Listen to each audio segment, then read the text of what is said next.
జగన్మోహన్ రెడ్డి గారికి ఒక గట్టి షాక్ అయితే ముగ్గురు కీలక నేతలు వైఎస్ఆర్సీపీ పార్టీని ఎప్పుడు వీడే అవకాశం ఉందనేది ఈ వీడియోలో మనం చాలా క్లియర్గా మాట్లాడుకుందాం.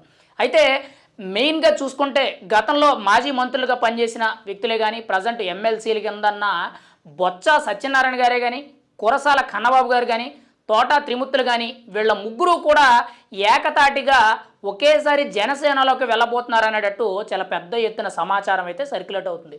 మెయిన్గా ఇప్పుడు వైఎస్ఆర్సీపీ పార్టీకి శాసన మండలిలో రథసారథి కింద ఒక పెద్ద దిక్కు కింద మెయిన్గా 39 మంది ఏదైతే ఎమ్మెల్సీలు కూటమి ప్రభుత్వాన్ని ఎదుర్కోవడానికి నానా కష్టాలు పడుతున్నారో ఆ కష్టాలు అన్నీ కూడా తన భుజాన వేసుకొని బొత్స సత్యనారాయణ ముందుండి ఆయన అయితే వైఎస్ఆర్సీపీ పార్టీని నడిపించడం జరుగుతుంది. కానీ ఇప్పుడు ఆయన కూడా జనసేన వైపు చూస్తున్నట్టు మెయిన్గా పవన్ కళ్యాణ్ గారు కూడా ఆయన్ని జాయిన్ చేసుకోవడానికి చాలా ఇంట్రెస్ట్ చూపిస్తున్నట్టు మెయిన్గా పవన్ కళ్యాణ్ గారే ముందు బొత్స సత్యనారాయణ కోసం కొంత ఇంట్రెస్ట్ చూపించినట్టయితే మనకి సమాచారం తెలుస్తుంది. ఏది ఏమైనా కానీ వైఎస్ఆర్సీపీ పార్టీకి మాత్రం ప్రజెంట్ బొత్స సత్యనారాయణ అనే వ్యక్తి ఉత్తరాంధ్ర జిల్లాల్లో అంటే విజయనగరం జిల్లా మెయిన్, ఇటు శ్రీకాకుళం, ఇటు వైజాగ్ ఈ 3 జిల్లాల్లో కూడా బొత్స సత్యనారాయణ అంటే తెలియని వ్యక్తి లేరు. పైగా సీనియర్ రాజకీయ నాయకులు, ఎప్పుడో రాజశేఖర్ రెడ్డి టైం నుంచి కూడా సీనియర్ రాజకీయ నాయకులు. ఇంకా కీలకంగా చూసుకుంటే మెయిన్గా తన మీద పెద్దగా అవినీతి ఆరోపణలే కానీ క్రిమినల్ కేసులే కానీ రాజకీయంగా ఆయనకంటూ కూడా ఒక ఔన్నత్యాన్ని అయితే చాటుకోవడం అయితే జరిగింది. ఏది ఏమైనా కానీ ఇప్పుడు వైఎస్ఆర్సీపీ పార్టీలో నెంబర్ 3 పొజిషన్లో ఉన్న బొత్స సత్యనారాయణ గారు అయితే ఇప్పుడు జనసేన వైపు చూస్తున్నట్టు చాలా క్లియర్ కట్గా మనకైతే తెలుస్తుంది. ఇక మిగిలిన ఇద్దరు కురసాల కన్నబాబు గారు మాజీ మంత్రి, కాకినాడ రూరల్ మాజీ ఎమ్మెల్యే, వైఎస్ఆర్సీపీ పార్టీ నేత, అండ్ తోటా త్రిమూర్తులు కాపు సామాజిక వర్గానికి చెందిన నేత, మాజీ ఎమ్మెల్యే, ప్రజెంట్ ఎమ్మెల్సీ కింద శాసన మండలిలో ఉండడం అయితే జరిగింది. వీళ్ళిద్దరూ కూడా చాలా కీలకంగా చూసుకుంటే మెయిన్గా ఎప్పటి నుంచో కూడా వీళ్ళ రాజకీయ ప్రస్థానం అనేది మొదలయ్యింది గతంలో ప్రజారాజ్యం పార్టీ నుంచి. అప్పటి నుంచి కూడా వీళ్ళ రాజకీయాలు పరిచయం అయ్యారు. తర్వాత ప్రజారాజ్యం పార్టీ ఏదైతే కాంగ్రెస్లో విలీనమైందో ఆ తర్వాత కాంగ్రెస్లో కొన్నాళ్ళు సస్టైన్ అవ్వడం జరిగింది. ఆ తర్వాత కీలకంగా చూసుకుంటే జగన్మోహన్ రెడ్డి వైపు రావడం జరిగింది. అప్పటి నుంచి కూడా వైఎస్ఆర్సీపీలోనే ఉన్నారు. కానీ ఇక్కడ కీలకంగా చూసుకుంటే వీళ్ళు కాపు సామాజిక వర్గానికి చెందిన వాళ్ళు.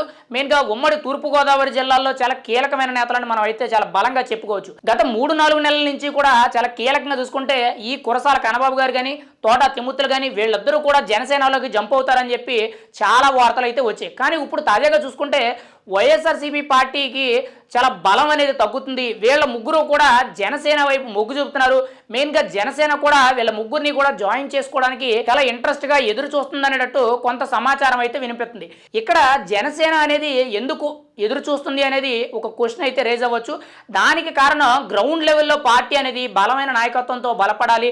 2029 కల్లా కూడా పార్టీని పూర్తి స్థాయిలో బలోపేతం చేసి రాష్ట్ర వ్యాప్తంగా ప్రతి నియోజకవర్గంలో కూడా ప్రతి జిల్లాలో కూడా జనసేన జెండా అనేది చాలా బలంగా ఉంది. బలమైన నాయకులు ఉన్నారు. పార్టీకి బలమైన పునాదులు ఉన్నాయని చెప్పడానికి మెయిన్గా రాబోయే ఎన్నికల్లో తన సత్తా ఏంటో కూడా రెండింతలు చూపించే విధంగా పవన్ కళ్యాణ్ గారు అయితే ఒక గ్రౌండ్ లెవెల్లో బేస్మెంట్ అనేది రెడీ చేయడం అయితే జరుగుతుంది.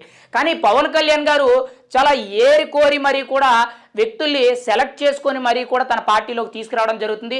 ఎక్కువగా అవినీతి ఆరోపణలు, ఎక్కువగా ప్రజల మీద వ్యతిరేకత లేని నాయకులు ఎవరైతే ఉంటారో అటువంటి వ్యక్తుల్ని మాత్రమే, సెలెక్టెడ్ పీపుల్స్ని మాత్రమే పార్టీలోకి ఆహ్వానించడం జరుగుతుంది. ఆల్రెడీ మనం చూసాం. ఇప్పటికే కూడా ఎన్టీఆర్ జిల్లాకి సంబంధించి సామినేని ఉదయభాను గారు కాపు సామాజిక వర్గానికి చెందిన నేత, మెయిన్గా ఇటు ఒంగోలుకి సంబంధించి బాలినేని శ్రీనివాసరెడ్డి ఆయన రెడ్డి సామాజిక వర్గానికి చెందిన నేత. వీళ్ళిద్దరి మీద కూడా పెద్దగా ఎక్కడ కూడా అవినీతి ఆరోపణలు కానీ ప్రజల మీద వ్యతిరేకత అనేది లేదు. మెయిన్గా కిలారి రోసయ్య గారు ఈయన కూడా కాపు సామాజిక వర్గానికి చెందిన నేత. మెయిన్గా ఈయన మీద కూడా ఎటువంటి పెద్దగా ఆరోపణలు అయితే లేవు. ఇలా కొన్ని సెలెక్టెడ్ పీపుల్స్ని మాత్రమే జనసేనలోకి ఎంట్రీ ఇవ్వడం అయితే జరుగుతుంది.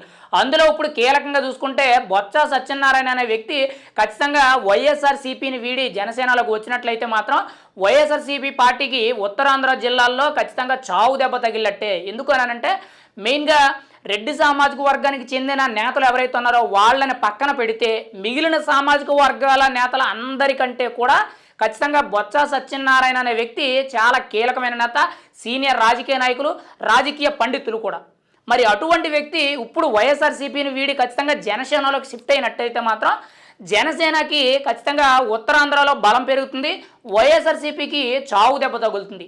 మరి ఖచ్చితంగా ఈ బొత్స సత్యనారాయణ గారే కానీ, తోట త్రిమూర్తులు కానీ, కురసాల కన్నబాబు కానీ వీళ్ళ ముగ్గురు నేతలు కూడా వైఎస్ఆర్సీపీకి రాజీనామా చేసి జనసేనలో జాయిన్ అయినట్లయితే మాత్రం జగన్మోహన్ రెడ్డి గారికే కానీ ఆ పార్టీకే కానీ చాలా గట్టి బలమైన దెబ్బ అనేది చాలా గట్టిగా తగిలే అవకాశం అయితే కనబడుతుంది. కానీ ప్రజెంట్ అయితే మాత్రం వీళ్ళ ముగ్గురు కూడా జనసేనలో చేరబోతున్నారనే వార్తలు అయితే చాలా పెద్ద ఎత్తున సమాచారం అయితే బయటికి స్ప్రెడ్ అవుతుంది. మరికొద్ది రోజుల్లోనే, అది నెలల్లోనా లేదనంటే వారాల్లోనా అనేది మనమైతే చెప్పలేం. అంటే ఖచ్చితంగా 3 నుంచి 6 నెలల లోపే ఖచ్చితంగా వీళ్ళు జనసేనలో జాయిన్ అయ్యే అవకాశం అయితే కనబడుతుంది. జనసేనలో కానీ వీళ్ళు జాయిన్ అయినట్లయితే మాత్రం ఖచ్చితంగా జనసేన అనేది ఇంకొక మెట్టు ఎదిగినట్టే, గ్రౌండ్ లెవెల్లో కూడా పార్టీ ఖచ్చితంగా పునాదులు అనేవి బలంగా ఉన్నట్టు అని చెప్పి మనం ఖచ్చితంగా చెప్పవచ్చు. ఏది ఏమైనా సరే జగన్మోహన్ రెడ్డి గారికి ఈ ముగ్గురు కీలక నేతలు ఎప్పుడు షాక్ ఇస్తారు, వైఎస్ఆర్సీపీ పార్టీని ఎప్పుడు భూస్థాపితం చేస్తారనేది అయితే మాత్రం రాష్ట్ర ప్రజలైతే ఖచ్చితంగా ఎదురు చూడవలసిన అవసరం అయితే ఉంది.